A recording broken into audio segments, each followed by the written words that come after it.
kasi itong si Melay nakakatuwa. Oo. Kasi, di ba merong billboard o anong billboard ba tawag doon si Kim? Di ba doon sa...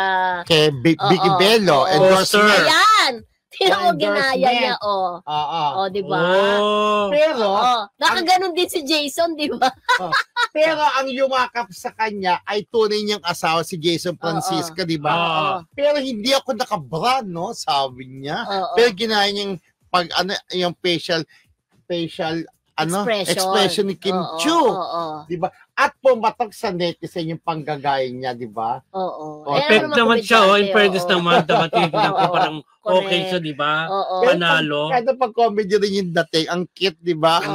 So, marami naman mga netizen na natuwa at saka mga artista, in fairness daw. Talagang si Kim Chiu palaban, di ba? Ang daming endorsement, ang daming project, di ba? Correct. Tuloy-tuloy, ayaw ni Lakam nagbabantay. Char. Yun.